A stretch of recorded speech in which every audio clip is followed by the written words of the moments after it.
Today we're building a farm to prevent a future problem, but first we need some more houses.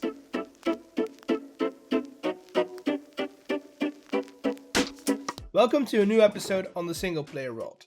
This week we're starting out with the fact that we need to expand the town a little bit more.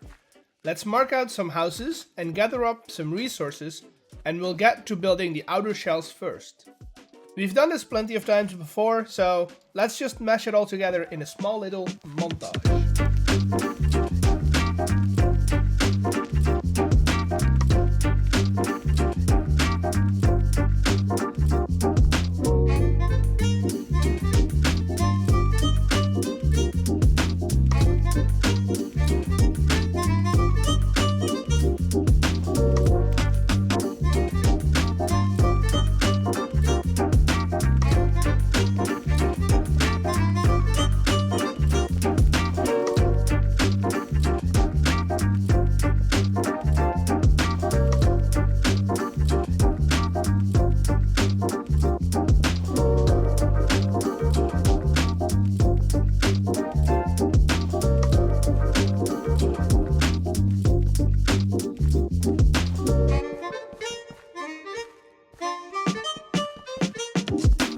Alright, with the walls and the roofing done, we can get some more texture in the walls. We just kind of want to stay close to the actual colors that we used in the walls themselves.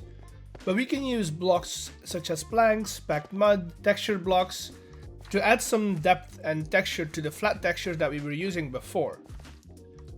We'll add the windows and some extra stuff like some buttresses and support here and there, but most of the actual detailing we'll save for later, because I've been building for a while now and I need a small change of activity.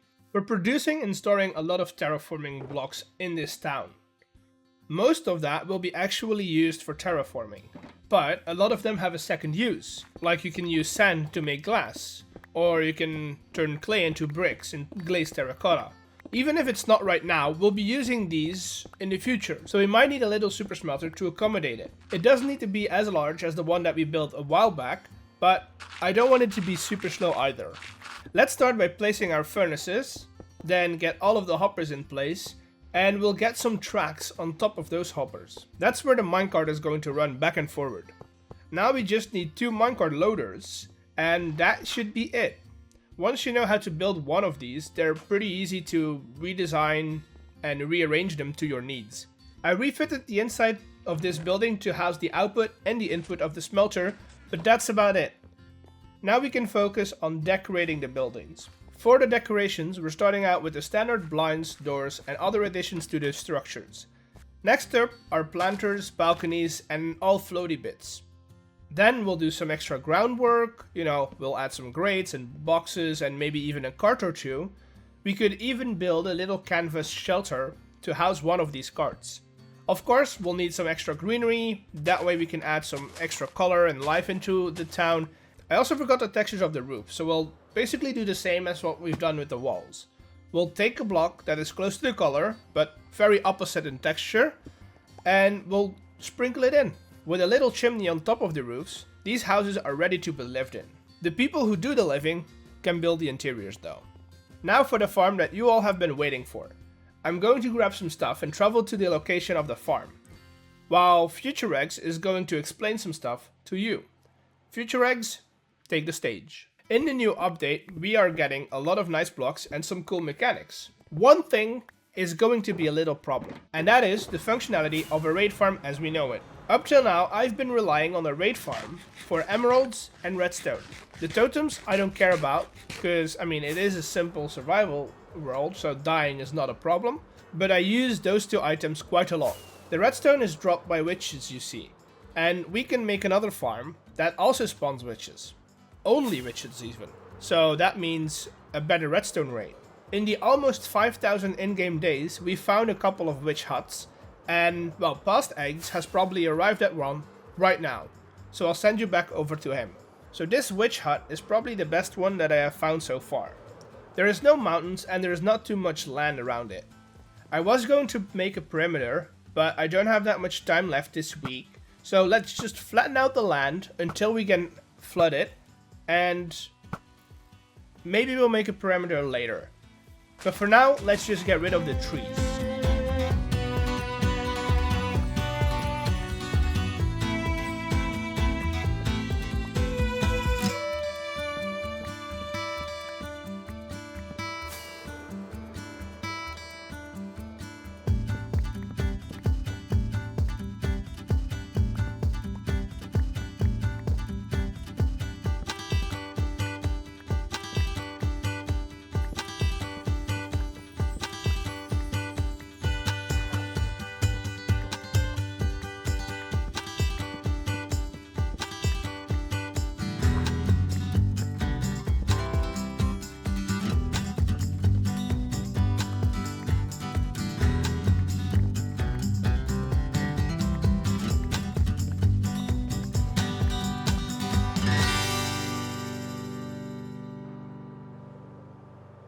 And that gives us a bit of an idea of what needs to go, and I think we can do this in one sitting.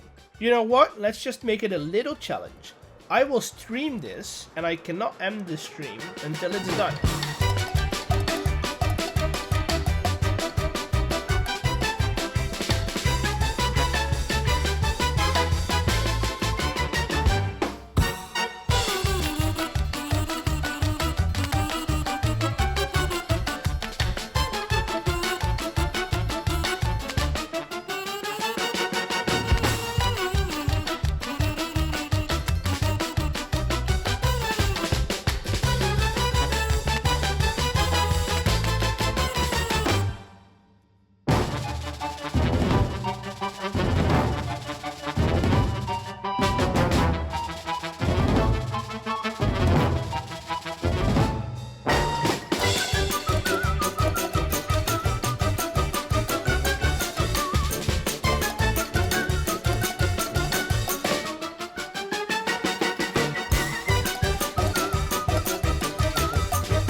For future reference, if I ever have similar ideas, just make sure I'm okay. I never want to do this again, or at least not in one sitting. But for the farm, I've looked at multiple designs and most of them are pretty similar. They use the same three platforms and basically just have the platform, trapdoors on one side, and then the three platforms are identical, and you just kind of power the flooded trapdoors so they open up, and that's about it. The killing chamber that we use is just a drop shoot, so we'll kill the witches with fall damage, and we'll have a minecart going back and forward to pick up all the stuff. And with a bit of redstone magic, we can make this little farm functional. I also have this little platform up here in the sky that makes it so that we only load the farm until we get the perimeter in place. But I think that's gonna be it for today. If you liked the episode, hit that subscribe button, like the video, and I'll see you all in the next one. Bye!